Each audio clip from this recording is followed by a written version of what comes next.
Good morning, students. Happy morning to all. This is the program of BCom, subject corporate law, semester third semester, the Davangere University, session 26. Another section 26, I am explaining in regarding to model 3 concept of managerial personnel of company and others topics covered secretary and other meaning and types and qualifications of a secretary. Learning objectives. The main objectives of this session is to understand the concept of secretary, meaning, types and qualifications. In the previous session, we discussed in regarding to removal of company's directors and social and corporate social responsibility committee. After studying this session, you should be able to understand, explain the concept of secretary, meaning, types and qualifications of a secretary. Now let us start with the meaning of a secretary. According to section 2 subsection 45 of the Companies Act 1956, secretary means any individual possessing the prescribed qualifications appointed to perform the duties which may be performed by a secretary under this act and any other ministerial or administrative duties. Definition of a company secretary. A company secretary means a person who is a member of the Institute of Company Secretaries of India under section 2 subsection I subsection C of the Company Secretaries Act 1980. Next we pass on to the types of company secretary. The first one is personal or private secretary. A secretary who helps an individual regarding his personal activity is known as a personal or private secretary. Generally, high profile people like ministers, political leaders, lawyers or doctors appoint a personal secretary to assist their activity. Second one, company secretary. A company secretary is appointed to perform ministerial or administrative duties of a joint stock company. He is full-time principal officer and acts under the orders of the board of directors. Next, secretary of a club. Non-trading organizations, social welfare organizations, culture and sports clubs appoint a secretary to run these concerns properly. Sometimes a member of the club assumes the role of a secretary without any pay. Secretary of a cooperative society. A secretary of cooperative society performs the routine job and he may be any member of the executive committee of the society. Secretary of an embassy. Here the secretary is the next to the ambassador and appointed by the government of his country. He helps the ambassador to conduct operations and performs under the authority of the ambassador.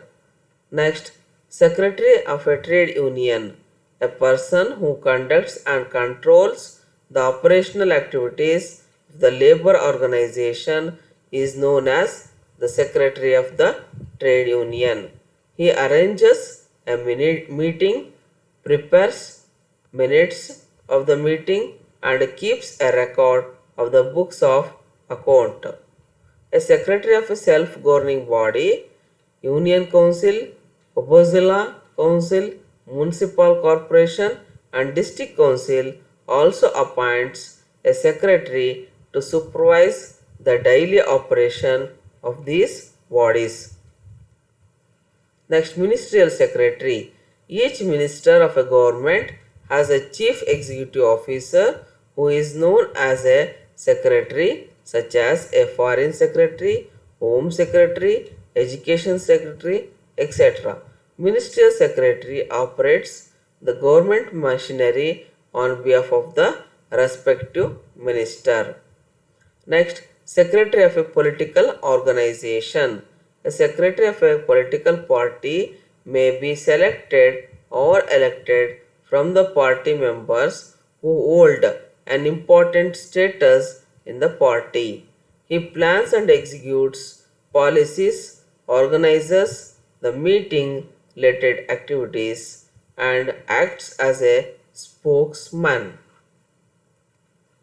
Next come to the qualifications of a company secretary. Qualifications of the secretary. Since the amendment of the Companies Act 1994, only a person having prescribed qualifications can be appointed secretary of a company. Apart from the statutory qualification, he should also have other qualifications as may be necessary to conduct the affairs of the company.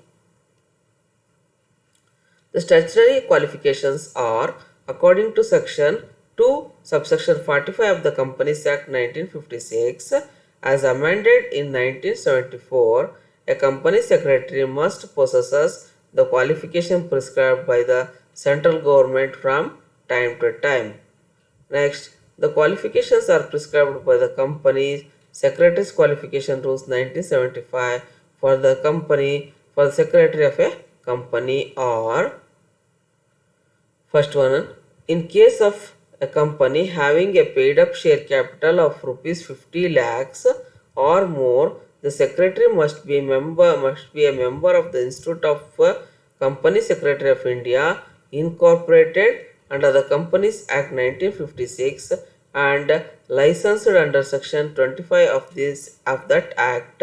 A person who is a member of the Institute of Chartered Secretaries of London shall also be eligible for appointment as secretary of such company. In case of any other company, one or more the following qualifications shall have the possessed by the secretary. Qualifications specified in a clause A above: a degree in law granted by any university, membership of the Institute of Chartered Accountants of India, membership of the Institute of Cost and Works Accountant of India, a postgraduate degree or diploma in management granted by any university or the Indian Institute of Management. Next, a postgraduate degree in commerce granted by any university. Next, a diploma in company law granted by any Indian Law Institute.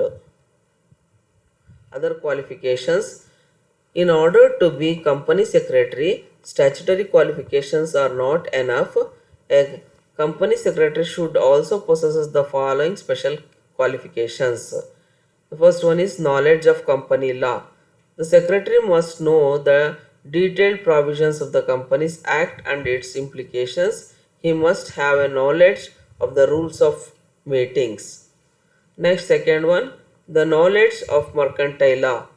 Most of the companies carry on their business as mercantile law firms and have to act according to different provisions of mercantile law, including the Contract Act, Sale of Goods Act, Negotiable Instruments Act, MRTP Act, Insurance Act, etc. The company also faces problems of labor, trademarks, patents, copyrights, and so on. Therefore, the secretary must have a sound knowledge about labor laws, factory acts, act, ESI Act, mercantile laws, and patent, copyright, and trademark laws. Next, knowledge of economics. In order to handle economic problems of the company, the secretary should have a sound knowledge of economics, theoretical and practical, general money market, capital market, and financial institutions. Next, general knowledge. The secretary must have a sound general knowledge. He must have thorough acquaintance with the social, political, and economic conditions of the country. Next, the secretary must be smart, unbiased, and must have high IQ, presence of mind, and amiable personality.